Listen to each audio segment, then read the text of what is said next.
Hello, professionals. My name is Rico Aladdin, and I'm the founder of Professional Lunch. Today, we have Howard Dahl. He is the founder, president, and CEO of Amity Technology. Howard, thank you for coming to the show today. Welcome. My pleasure to be with you, Rico. Wonderful. Please tell the Professional Lunch audience a little bit about yourself. Well, I stand on the shoulders of two great individuals. My grandfather, E.G. Malraux, who started the company that is known as the Bobcat Company today. And after he died, my father and uncles ran that company. My father and uncle sold the business in 1969 or 70, and that same year, one uncle and my dad bought a little tractor company struggling to survive called Steiger Tractor. And my dad, as CEO and chairman, built the company to what it is today, the Case IH four-wheel drive tractor plant. And after working with a student Christian organization in Georgia and Florida for a few years, and then graduate studies, I decided to move to Fargo and try to start a company to help with third world agriculture with a small tractor. Determined it was too big a step, and instead got into the seeding equipment business. And my brother and I started a company called Concord, and we had the privilege of really changing the way farming was done in the Northern Plains, Western Canada, in that we built an air seeder that was able to seed no-till into the previous crop and actually have better yields and save 80% on fuel, eliminate soil erosion. And then we were the first company to also put fertilizer down at the same time as seeding, with fertilizer being below the seed, and then varying the rate of fertilizer. And we just had a wonderful success after 10 years of failure with our seeding business. Oh, my goodness. and sold the company to Case in 1996. And since that time, my main business has been sugar beet harvesting equipment, and we have a wonderful relationship with sugar beet farmers throughout the world. Wow. Man, that stand out to me when you say 10 years of failure, right? Because one of the reasons that we have the show is to show how professionals who are accomplishing their field, who have done great things, have been able to navigate the challenges that they face when they are in business. And before we go into that, how long have you been in business? This is the 47th year. Oh my goodness, close to 5 decades. So that we have a lot to unpack here. Yeah. So, you mentioned 10 years of failures. Over those years, what kept you going? That's in some ways a complicated question. I would say a deep sense of what we were doing was right, that it was meaningful, that we had a product that was not perfect in the early years, but after tweaking, we got it to where it was working really well, and that's when the bank called our line of credit. And we basically had 24 months not knowing how we were going to meet payroll. Wow. And very, very challenging time, but we knew the product was good. If I didn't have the deep conviction that our product was good, I would have quit. Wow. So conviction in what you're doing, knowing that regardless of how it's going, it's going to succeed because you believe in it. You not knew that it was going to succeed, hoped. Oh, okay. Hoped that it was going to succeed. Okay. There was a lot of uncertainty, but certainly my faith. I did a lot of praying, and during the worst time after our bank called our line of credit, I prayed and fasted and said, what should I do? And the main answer I heard in my prayer time was to be honest, that people you owe money to, they don't want false hope. They want somebody in touch with reality. And so I wrote a letter to 238 people that we owed money to. And I said, here's the situation. We have a great product, and I believe it will be good someday, but we're in a real crisis right now. And all of you, or even just a few of you, could force us into bankruptcy. And if you do, I don't think you'll probably get anything out of it. But if you could be patient and wait, and we are successful, we'll treat you very well afterwards. And only one out of the 238 companies moved against us. The others waited, and they were all rewarded because we were completely loyal to every one of them after that, and we had tremendous growth over the next 10 years. Oh man, this is amazing. This is amazing. Only one, and then that company today regret, or that person who That company that moved against us actually went bankrupt 5 years later. Oh my goodness. Oh, this is good. So so looking back now, is there anything that you wish you would have done differently? During those years that was hard. Um, in hindsight, you always see things you should have done Yeah. differently. Mhm. So I did not anticipate that interest rates were going to go to 20% in the early 1980s. I didn't anticipate that, huge number of farmers and farm equipment dealers were going to go bankrupt. And so part of our problem was we gave credit to some equipment dealers that went bankrupt Mhm. and left us in a very difficult situation. There's many lessons I've learned, and those lessons have served me well Mhm. since. I'm much more careful with cash flow management Okay. than I was. Yeah. So that's and we will talk about. I usually ask professionals who come onto our podcast about advice for people that are launching their careers right now, because that's basically what it's about. It's about giving the young people, young adults who are launching their careers, a window into your professional path and some of the things that you have to deal with in order for you to succeed. And we'll ask about the advice later. But you have been in business for almost 50 years. How long have you been the CEO of Amity Technology? Since it was founded. Okay. But we had a previous business, Concord, that was 19 years involved, and Amity's now Mhm. 28 years. Wow. So 50 years, that means you have led people from multiple generation. Yes. Yes. So do you get to lead people from different generations? So does your leadership approach change based on the generation and questions? A lot of conversation going on today that the younger the worker is, the less he's been exposed to the life on a dairy farm where Mhm. you work 80-hour weeks Oh my goodness.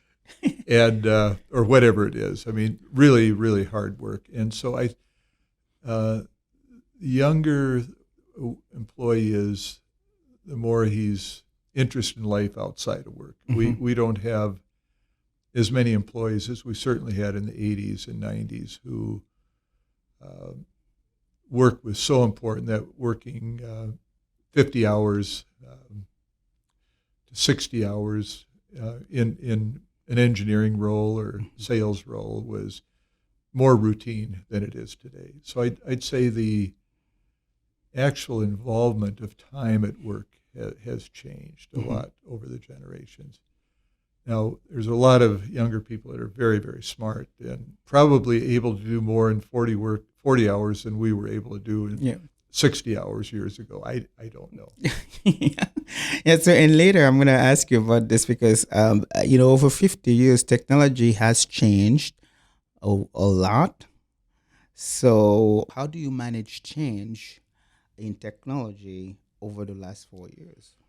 Well, to be clear, if you were in any factory in 1980, Mm-hmm. you had loads of punch presses. First of all, you'd make a die Mm-hmm. that you'd put in a big press, and the press would stamp out a part. And then that part you take and you drill holes in it or machine it, and you'd look at all the parts you needed to make, and you might make enough parts for 6 months just because to set up the punch press and make, and so you had huge warehouses. And so the factory was full of punch presses and machines to bend the metal, and then drilling machines, and then you put it in tubs, put it in the warehouse. Today, we don't have a single punch press in our factory. We don't have a single drilling machine in our factory. We have a laser machine that is so fast that it does what 4 laser machines would have done 20 years ago. And that laser machine cuts perfect parts. The holes, and the engineers can design any shape they want. And you basically cut enough parts for a week, for the most part. And so you look at what are the parts I need the next week.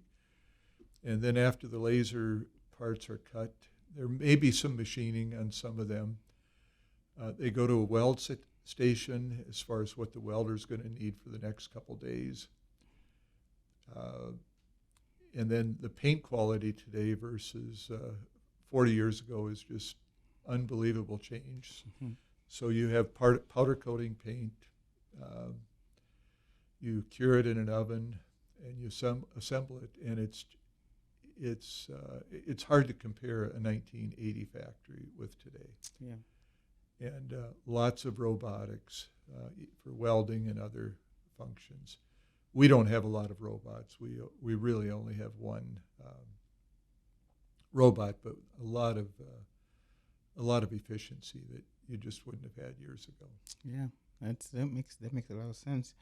So, and I am understanding Amity was a family business or is a family business. Yeah. Okay, so I don't know if you're familiar with the older business model from Concord. Concord was not a family business. It was family business Okay. as well. So you have been in a family business model, using a family business model for a while. So how do you know how different it is from other different settings? Well, I worked for International Harvester in marketing research when I was in graduate school in Chicago. And then after we sold Concord, I stayed half-time working for Case IH, basically traveling around the world on some really interesting projects for them for 2 years. So I've had a little bit of experience in a non-family business, but not much. Okay, so what would you say is the biggest advantage of being part of family business? Well, as long as you get along with family members, it's good. Yeah, that's good. And my brother and I have worked together for that whole time, and we are fortunate to have a very, very trusting relationship. But there's a lot of families that don't have that. So it can be jealousy, rivalries, sense of fairness, especially when you get to second, third generation of family. So you have other shareholders who are sons and daughters and grandchildren, and each has a different aspiration if they're not working in the business, but simply a shareholder. How does everyone feel treated equally?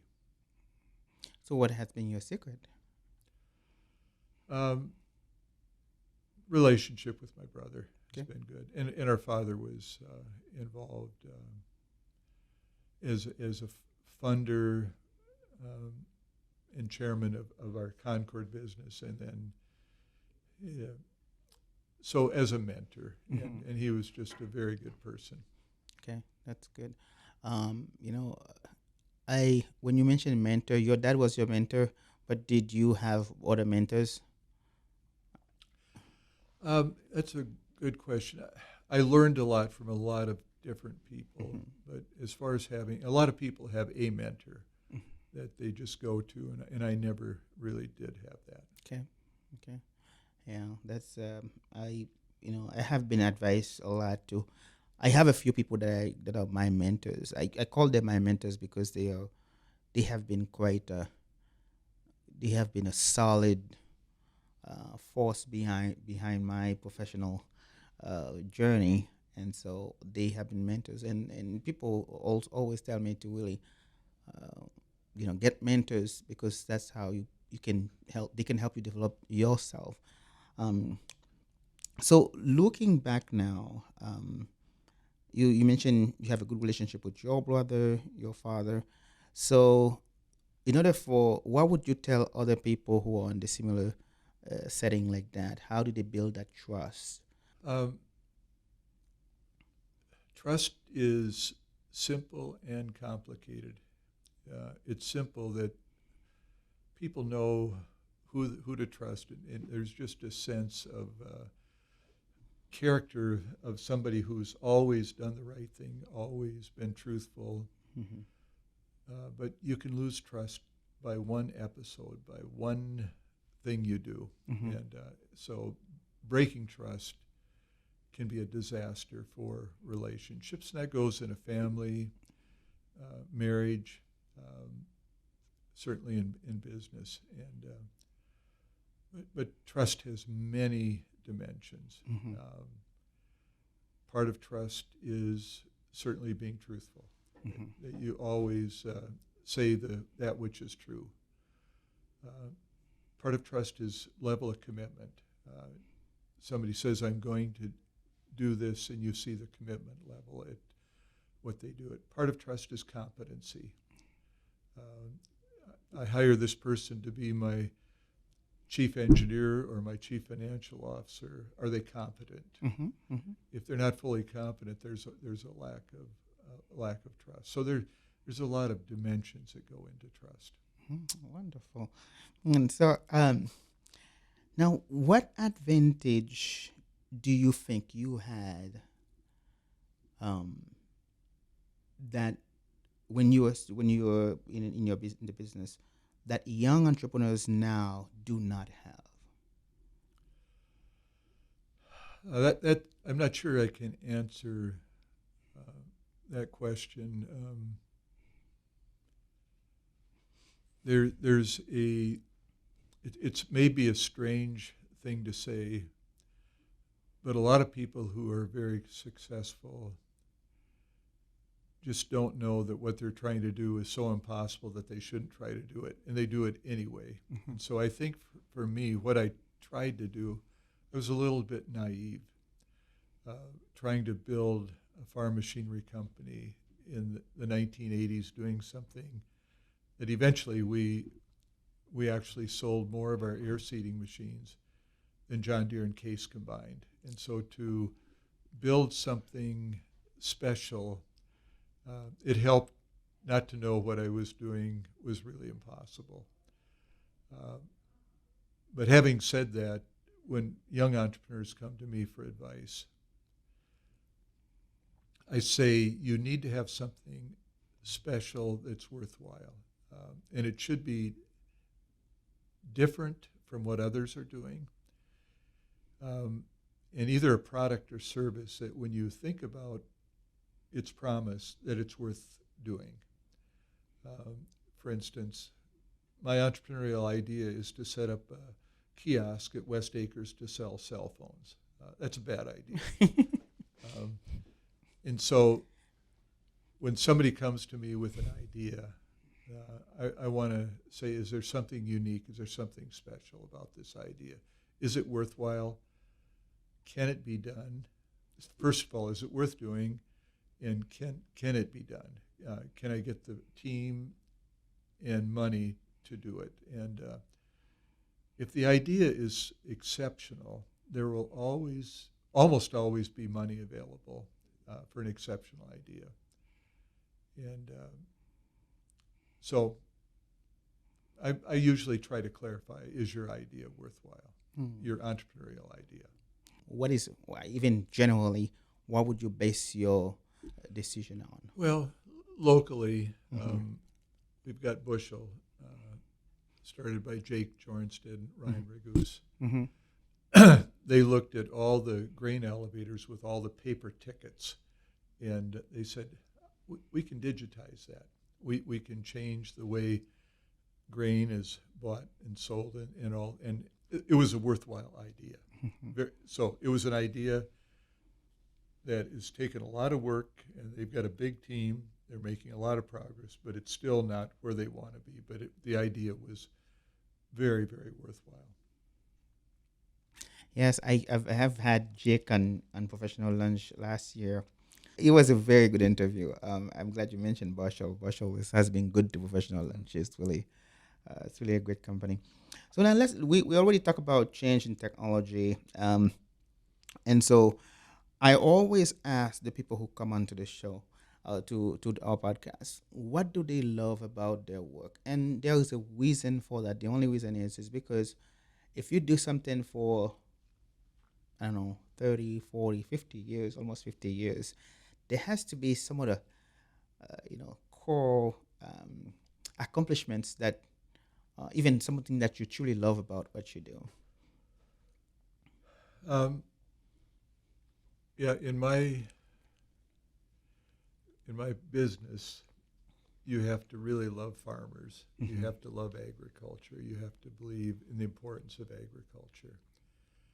And yes, we're in manufacturing, but the machine is to serve that we build, and it's to benefit farmers. Mm-hmm. And so you have to enjoy listening to farmers' complaints and their dreams. So the complaints are when you don't do something exactly right, you need to listen. If your product is not exactly right, your service is not exactly right, you need to listen and make the changes. And to the extent that you do that well, you'll likely be successful. And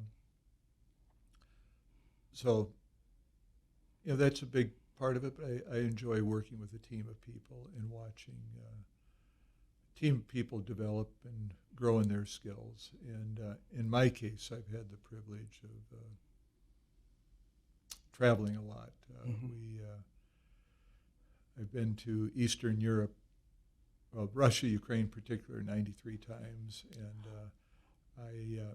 we've sold a lot of machinery in Russia, Ukraine, Kazakhstan, and over the years. Wow. 93 times. Oh my goodness. You must have like a favorite food over there or something. I don't know.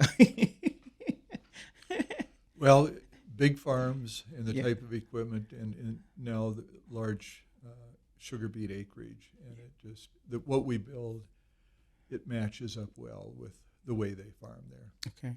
Okay. Wow. Man.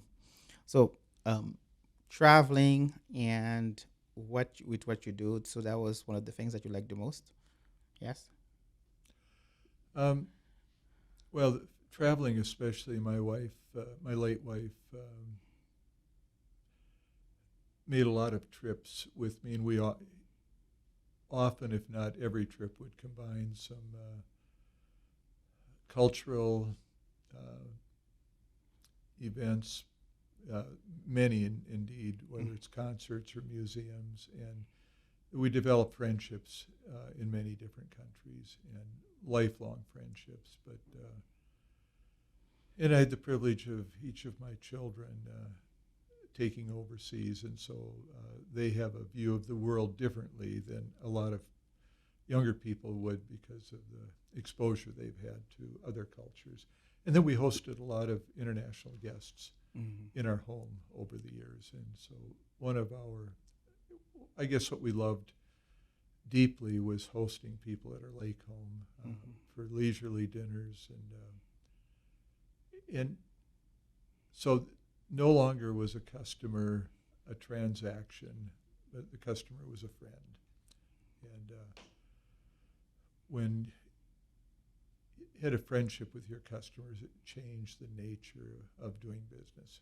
Wow, I like that. I like that very much. And earlier you mentioned you have a great team, and I've always been amazed by the way people who are successful talk about their team. And I often, if you ever hear maybe some other conversation that I've had, I've always asked them what their secret to putting together a good team. What is yours?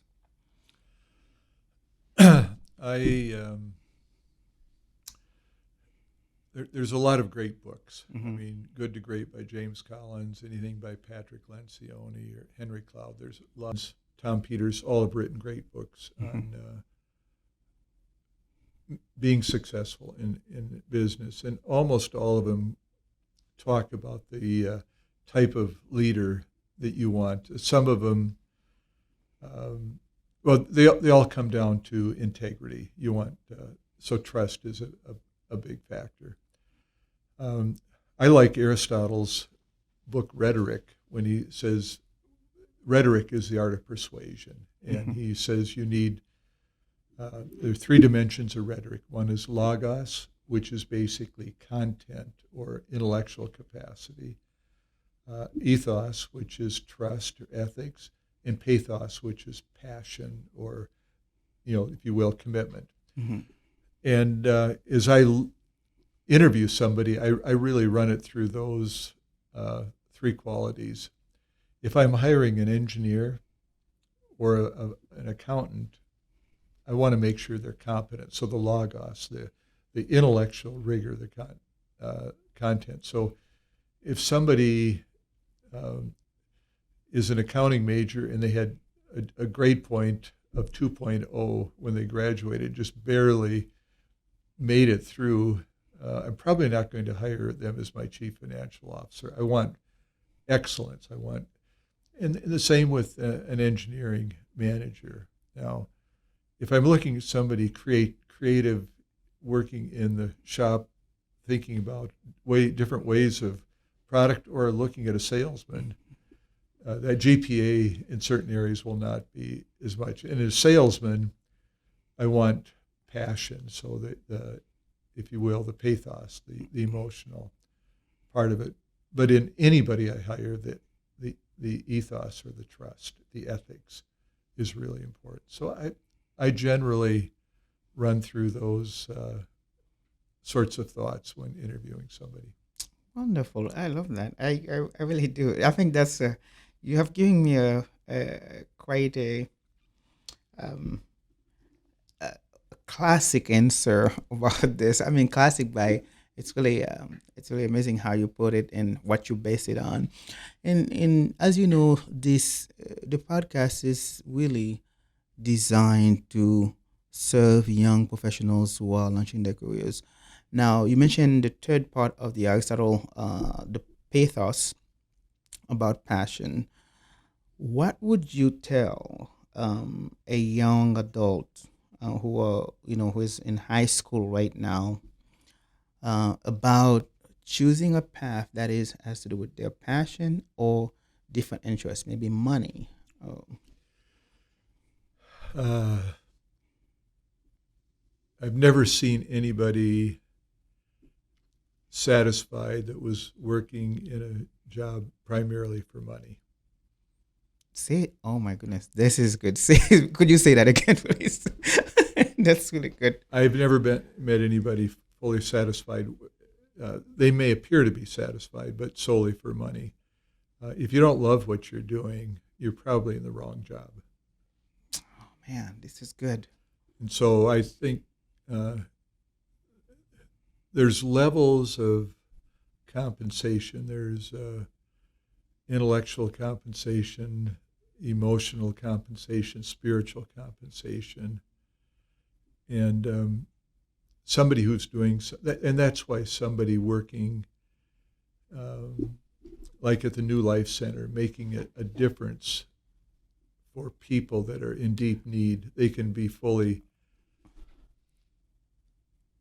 simple advice to Mm-hmm. make sure you find something you really love doing. Mm-hmm.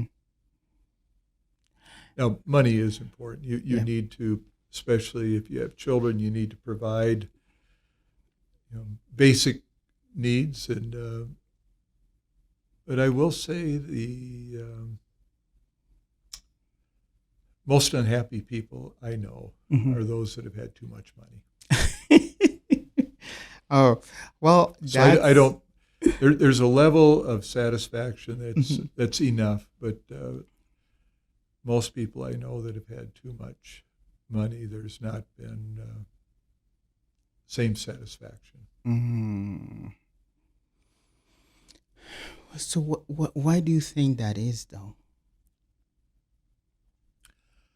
Um, I'll get back to my faith, Mm-hmm. which is central to who I am. There's a teaching of Jesus: you cannot serve two masters. You cannot serve God and money. You're going Mm-hmm. to hate the one, love the other, love the one, hate the other. Mm-hmm. You cannot serve both. And if you look at money as your goal or what you're serving, um, it's going to affect every aspect of your life in a negative way.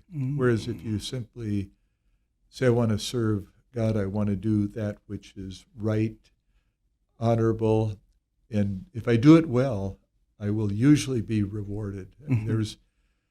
there's definitely a connection between hard work and financial success. Mm-hmm.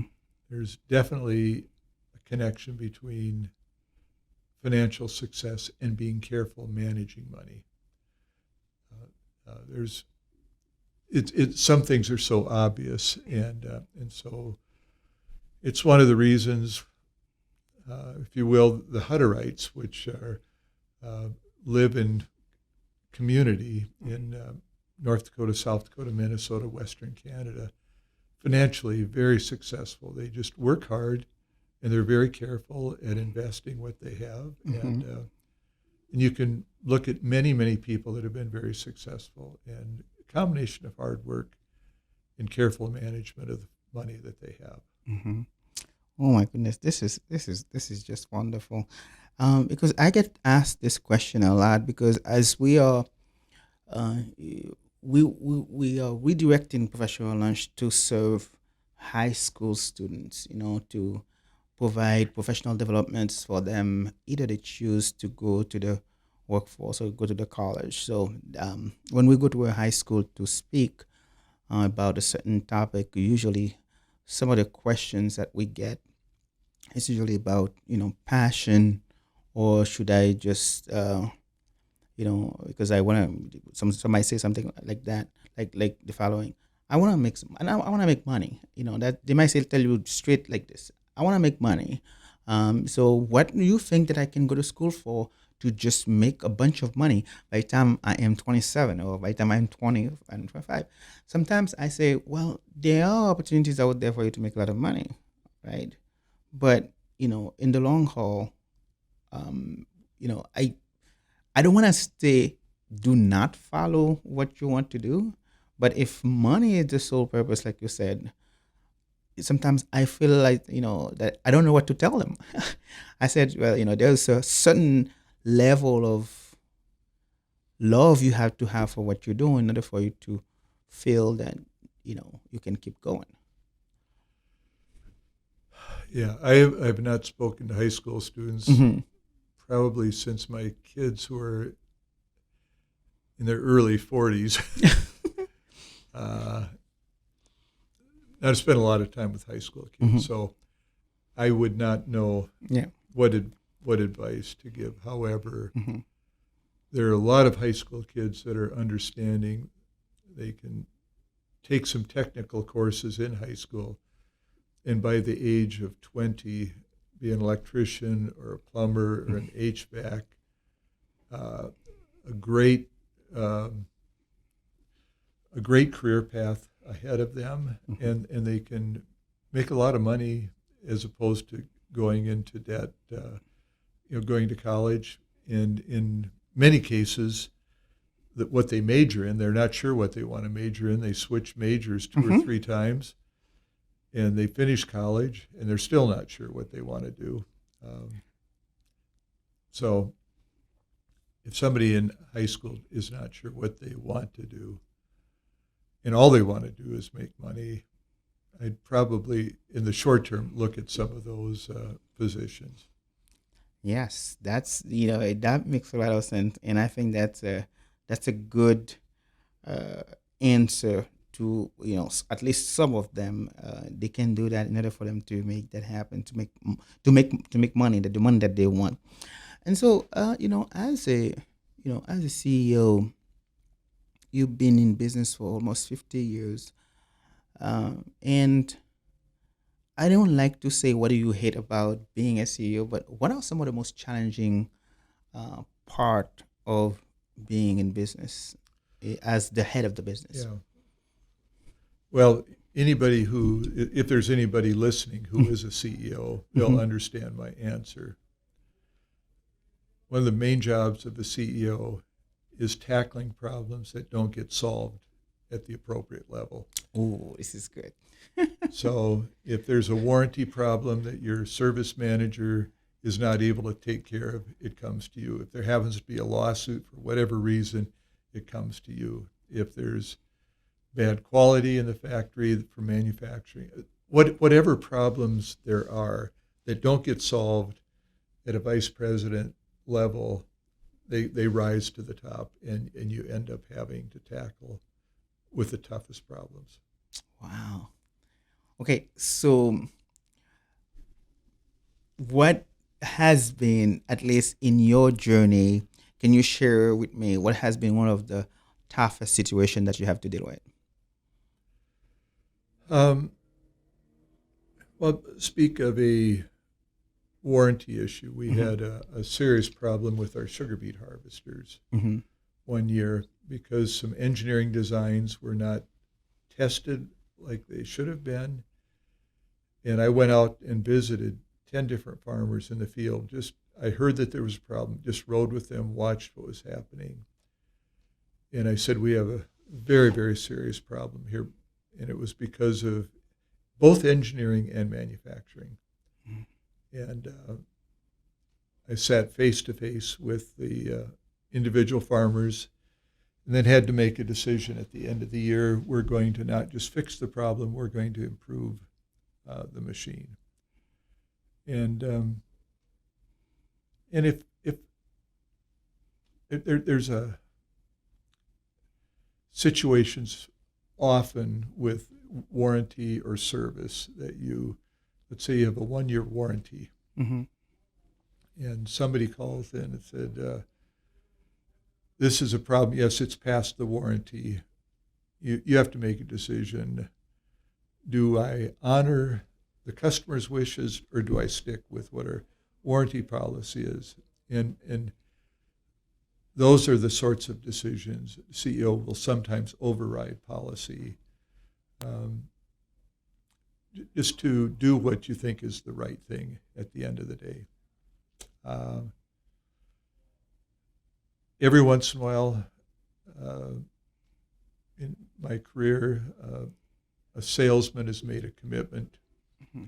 nothing in writing, but just made a commitment to give 1 year extra warranty or to give an extra discount. Nothing in writing. And the salesman said, I didn't do it. The customer said, did do it. And so I have to decide, do I trust the salesman or the customer? And even if I trust our salesman, do I go ahead and honor the additional discount that supposedly was promised? Um,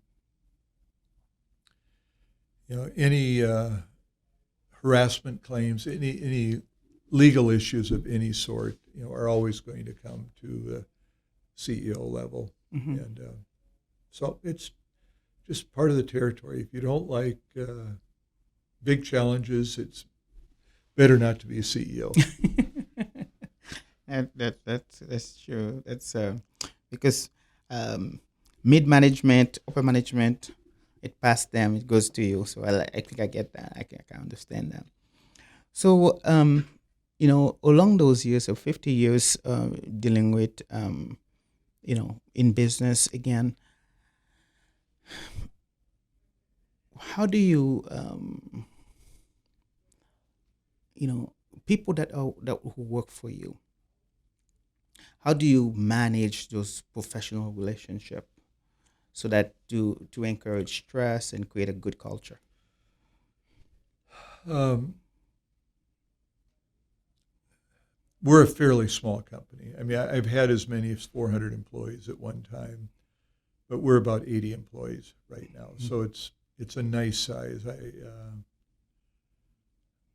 I like the size in that every month I do a birthday lunch for anybody who has a birthday during that month. Mhm. And so you can do the math. It's 6 to 7 people Mhm. every month. and doesn't matter whether a welder, engineer, accountant.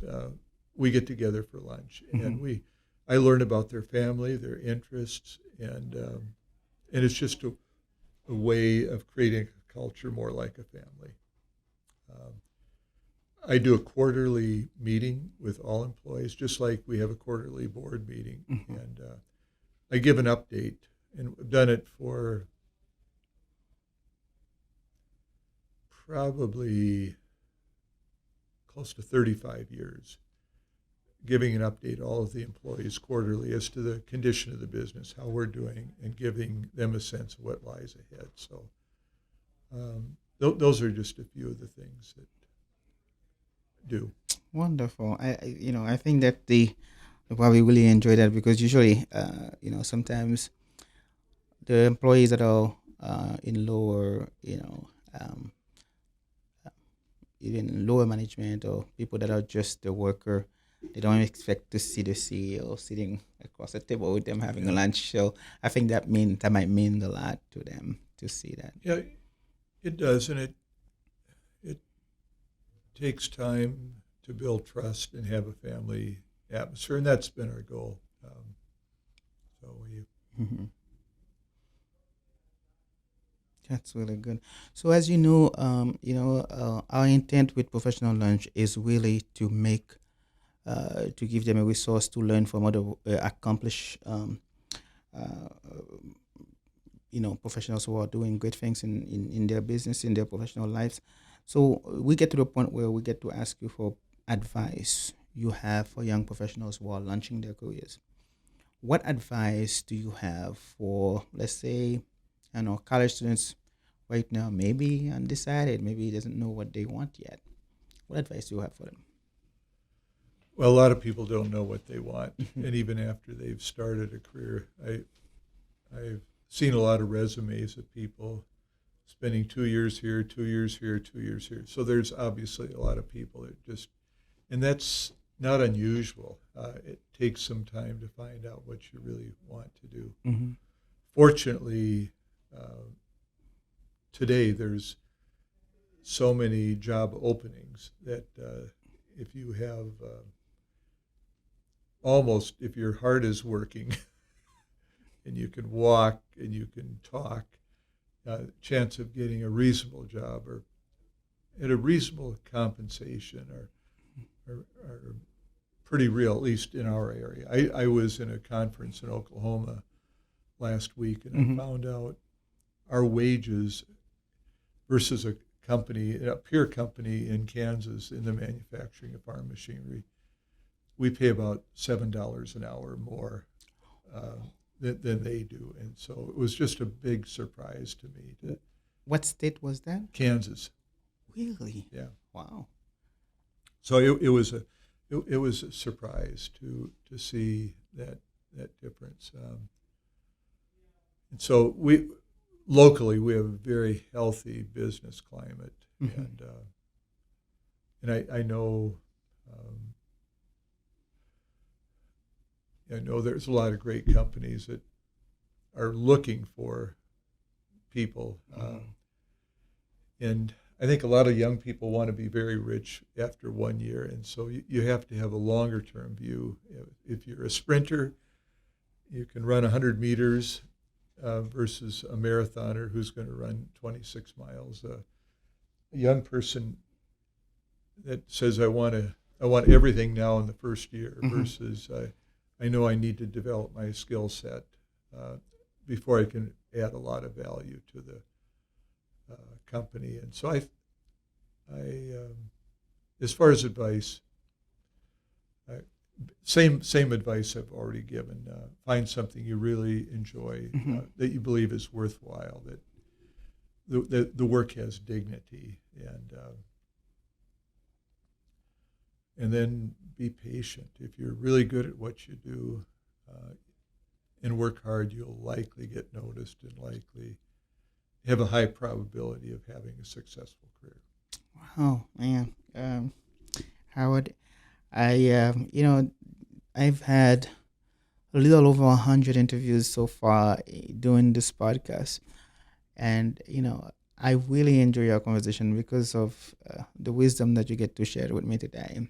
And I think that as I listen to most of this conversation once, twice, sometimes even three times before I post them, I get to learn quite a bit from different professionals, regardless of what their background is. And I think today I am really happy that you came on the show and share.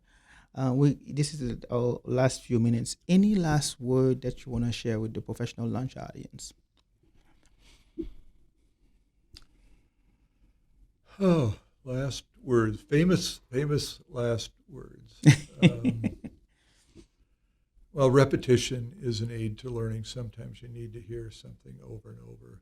And when I used to speak to the engineering ethics class, which was a required class for all engineers at NDSU, Mhm. I always said the same thing. A lot of you are going to graduate with a highly desirable degree in mechanical engineering or electrical engineering or some other industrial engineering. And you're going to have various job offers. And what I would strongly encourage you is not to look at the financial offer as the main thing.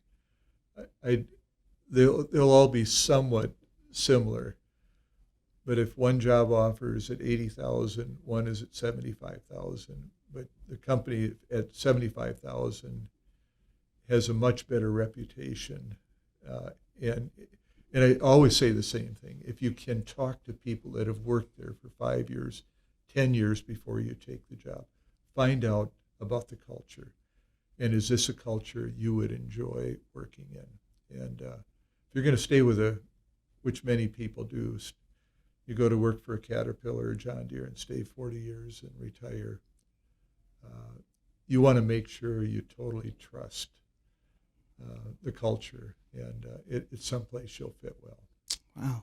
Yeah, this is I really don't want the conversation to end because hearing this is what, as a young professional, um this is what feeds me Yeah. in a way, because knowing that, it's it helps me with my next step, Mm-hmm. right? Because eventually I will have to get a job that, that's but these are the things that I'm gonna be looking forward to do before I Yeah. take those steps Yeah. myself. Well, Howard, thank you so much for Thank you, being on the Rico. show today. I had a great time, and I appreciate you taking the time to speak with the professional lunch audience, and I really appreciate it. Thank you, Rico. You're welcome. Okay. Now, this is the part that I tell you. It's up to you to make today a great day. Have a great day. All right. Thank you, Rico. No, you're welcome. Thank you.